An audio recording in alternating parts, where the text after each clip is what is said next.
Nabi Khidir adalah salah satu tokoh yang menarik dalam literatur Islam. Meskipun namanya tidak secara eksplisit disebutkan dalam Al-Quran, Khidir dikenal sebagai sosok yang penuh misteri dan sering dikaitkan dengan berbagai peristiwa penting. Khidir memiliki kemampuan yang luar biasa, termasuk mengubah apa yang disentuhnya menjadi hijau. Hal ini mencerminkan namanya yang berasal dari kata Arab yang berarti hijau. Kemampuan ini sering diinterpretasikan sebagai simbol kehidupan. Dalam kisahnya, Khidir terlibat dalam peristiwa kontroversial, termasuk saat ia dijual sebagai budak. Meskipun detail kisah ini bervariasi, inti ceritanya adalah bahwa dalam perjalanannya sebagai budak, Khidir menunjukkan kebijaksanaan dan kekuatan spiritual yang luar biasa hingga akhirnya ia terbebas dari perbudakan. Salah satu bagian paling tragis dari kisah Khidir adalah pembunuhan istrinya. Cerita ini menggambarkan Khidir sebagai sosok yang tidak hanya mengalami keajaiban, tetapi juga penderitaan manusia yang mendalam. Peristiwa ini seringkali dikaitkan dengan ujian besar yang memperdalam spiritualitas dan kebijaksanaannya. Dalam riwayat yang disampaikan oleh Imam Abu Zara dalam Asteris Kitab Ilmu Nubuwah Asteris, dikatakan bahwa S bin Amalik menceritakan kepada kami Al-Walid, yang pada gilirannya menerima kisah tersebut dari Said bin Bir.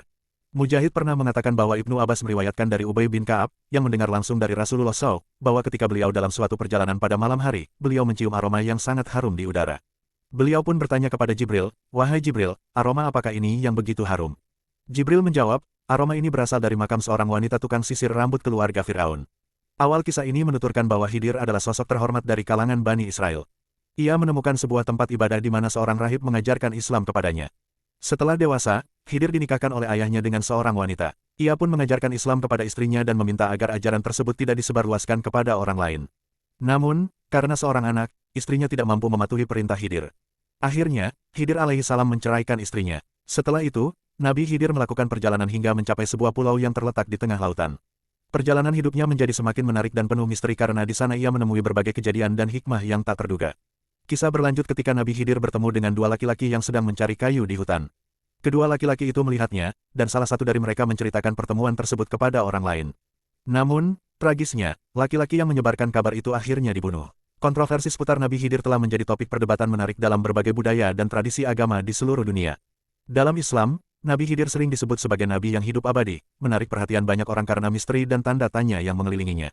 Nabi Khidir dianggap sebagai salah satu nabi yang mendapat kebijaksanaan dan pengetahuan langsung dari Allah Subhanahu wa Ta'ala.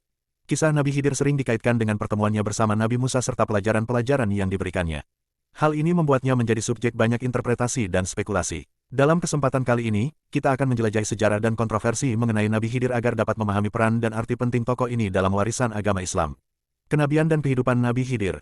Imam Al-Hafiz Ibnu Katsir berkata bahwa ada yang berpendapat Nabi Khidir adalah Khidir bin Adam, alaihissalam.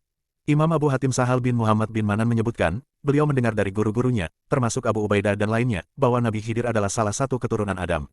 Diriwayatkan, ketika Nabi Adam wafat, beliau berpesan kepada anak-anaknya agar membawa jasadnya bersama mereka di dalam kapal. Jasad itu kemudian ditempatkan di tempat pemakaman yang telah ditentukan. Ketika kapal berlabuh di daratan, Nabi Nuh alaihissalam memerintahkan kepada anak-anaknya untuk membawa jasad Nabi Adam dan menguburkannya di lokasi yang sesuai dengan pesan terakhirnya. Wasiat Nabi Adam sebelum wafat. Sesungguhnya, mereka berkata bahwa di daratan tidak ada seorang manusia pun kecuali hanya binatang buas. Meskipun begitu, Nabi Nuh tetap termotivasi dan memberikan semangat kepada mereka untuk melaksanakan wasiat Nabi Adam. Selanjutnya, Imam Ibnu Abbas berkata bahwa sesungguhnya Nabi Adam mendoakan agar panjang umur diberikan kepada siapa saja yang mengiringi dan mengkafani jenazahnya. Nabi Khidir dan panjang umur. Allah Subhanahu wa Ta'ala mengabulkan doa Nabi Adam dan memberikan keberkahan kepada Nabi Khidir yang mengkafani jenazah Nabi Adam. Nabi Khidir dijanjikan panjang umur, dan ia akan hidup sesuai dengan kehendak Allah Subhanahu wa Ta'ala. Imam Ibnu Hibban menyebutkan dalam kitab Al-Arif dari Wahab bin Munabi bahwa Nabi Khidir sebenarnya bernama Baya bin Malkan bin Falai bin Abir bin Soli bin Arfasyad bin Sam bin Nuh alaihissalam. Namun, ada ulama yang berpendapat bahwa Nabi Khidir adalah putra Fir'aun, ayah angkat Nabi Musa alaihissalam. Pendapat ini dianggap sebagai cerita yang garib atau aneh. Awal kisahnya menceritakan bahwa Khidir adalah salah satu orang terhormat dari kalangan Bani Israel. Beliau menyukai kehidupan kerahiban. Suatu ketika, beliau menemui seorang rahib di tempat ibadah yang mengajarkan Islam kepadanya. Setelah Khidir dewasa, beliau dinikahkan oleh ayahnya dengan seorang wanita. Khidir mengajari istrinya tentang Islam dan berpesan agar istrinya tidak memberitahukan apa yang diajarkannya kepada orang lain. Namun, Khidir adalah orang yang tidak memiliki hasrat kepada wanita sehingga ia tidak mempunyai seorang anak. Karena itu, Khidir menceraikan istrinya. Nabi Khidir kemudian pergi hingga sampai ke suatu pulau yang terletak di tengah lautan. Di sana, Khidir berpapasan dengan dua laki-laki pencari kayu, dan kedua laki-laki itu melihatnya. Alhasil, salah satu dari laki-laki tersebut menyebarluaskan kabar tentang pertemuannya dengan Khidir, dan laki-laki itu akhirnya dibunuh. Siti Masyito merupakan salah satu contoh figur teladan dalam Islam, khususnya bagi kaum perempuan, untuk terus meningkatkan kualitas dirinya menjadi insan yang sejati.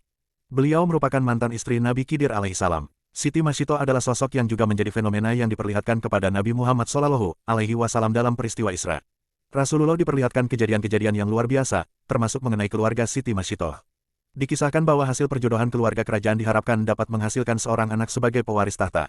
Namun, anak raja tersebut tidak memiliki ketertarikan kepada pasangannya. Anak raja berkata kepada istrinya, "Sebenarnya aku tidak mencintaimu. Karena itu, aku bertanya, apakah kamu ingin aku menceraikanmu ataukah kamu ingin tetap tinggal bersamaku dan beribadah kepada Allah Subhanahu wa Ta'ala? Namun, kamu harus tetap menjaga rahasia ini." Istri raja memilih untuk tetap tinggal dan beribadah kepada Allah. Maka, mereka pun hidup bersama. Setelah setahun berumah tangga, raja memanggil istri anaknya dan bertanya, "Kamu ini adalah istri anakku, tetapi mengapa kalian belum juga memiliki anak?" Istri anak raja menjawab, "Anak adalah anugerah dari Allah. Apabila Allah berkehendak, maka kami akan memiliki anak. Namun, jika tidak, kami akan bersabar." Ketika kami mendengar jawaban tersebut, raja pun langsung memanggil anaknya untuk menceraikan. Anak raja pun menaati perintah itu. Namun, akhirnya anak raja dan mantan istrinya, yang merupakan seorang wanita yang sangat saleh, tetap bersama. Mereka memutuskan untuk menikah kembali, dan setelah itu, mereka dikaruniai beberapa anak. Setelah beberapa waktu, Masid, istri Fir'aun, berakhir menjadi tukang sisir anak Fir'aun. Begitu juga dengan suaminya, yang bekerja sebagai pekerja di istana Fir'aun. Dalam kitab Anbiya karya Imam Ibnu Katsir, dikatakan bahwa anak raja yang menikah dengan Nabi Khidir adalah Nabi Khidir yang menjadi gurunya Nabi Musa AS, yang namanya diabadikan oleh Allah dalam surah Bani Israel. Meskipun dihadapkan pada kesulitan dan tekanan, iman masih tetap kokoh karena dia adalah mantan istri Nabi Khidir. Keteguhannya, meskipun hidup di lingkungan istana Fir'aun yang penuh dengan kemewahan dan kekuasaan, tetap menjaga keimanannya kepada Allah. Suatu hari, ketika Masid dan suaminya sedang berada di istana Fir'aun, mereka bertemu dengan putri Fir'aun yang bertanya tentang Tuhan. Masid dengan penuh keyakinan menjelaskan tentang keesaan Allah. Meskipun mendapatkan tekanan yang besar, Masid dan anak-anaknya tidak pernah mengingkari Allah. Raja Fir'aun marah dan mencoba memaksanya untuk menyembahnya, menawarkan harta, status, dan bahkan ancaman yang mengerikan.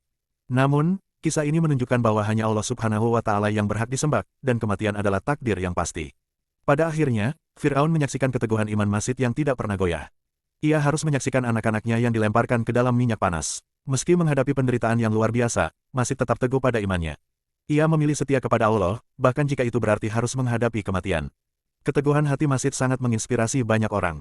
Kisah ini juga menunjukkan bagaimana Allah selalu memberikan kemenangan kepada orang-orang yang beriman, meskipun dengan cara yang misterius. Masid dan anak-anaknya akhirnya dikuburkan dalam satu kuburan yang kemudian dikenali oleh Rasulullah SAW saat perjalanan Isra Miraj. Pada suatu waktu, Rasulullah mencium bau harum dari kuburan dan menanyakan asal bau tersebut kepada Malaikat Jibril. Malaikat Jibril menjelaskan bahwa bau harum itu berasal dari kuburan Siti Masyitoh dan anak-anaknya. Kisah Siti Masyitoh adalah pelajaran berharga tentang keimanan, keteguhan hati, dan keyakinan kepada Allah dalam menghadapi cobaan.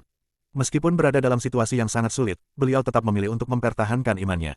Semoga kita semua bisa mengambil inspirasi dari kisah ini untuk meningkatkan keimanan dan keteguhan hati dalam menjalani hidup. Terkait dengan asal nama Khidir, Imam Muhammad bin Saidid al-Asbani menceritakan bahwa Ibnu Mubar mengisahkan dari Makmar, dari Hamam, dari Abu Hurairah, yang meriwayatkan bahwa Nabi Muhammad SAW bersabda, beliau dinamakan Khidir karena ketampanan dan keelokan parasnya. Sesungguhnya beliau dinamakan Khidir karena ketika beliau mengerjakan salat di suatu tempat, sekeliling tempat itu akan berubah menjadi hijau karena banyaknya tanaman yang tumbuh. Musa merasa khawatir akan ketidakmampuannya untuk bersabar, ia pun memohon kepada Khidir agar dia bisa ikut dengannya dan belajar dari kebijaksanaannya. Namun, Khidir menegaskan bahwa apa yang akan diajarkannya mungkin akan sulit bagi Musa untuk memahami dan menerimanya tanpa pertanyaan. Khidir juga menyebutkan bahwa dia memiliki pengetahuan khusus yang diberikan oleh Allah yang tidak diketahui oleh Musa, sebagaimana Allah memberikan pengetahuan khusus kepada Musa yang tidak diberikan kepada Khidir. Wallahu a'lam. Wassalamualaikum warahmatullahi wabarakatuh.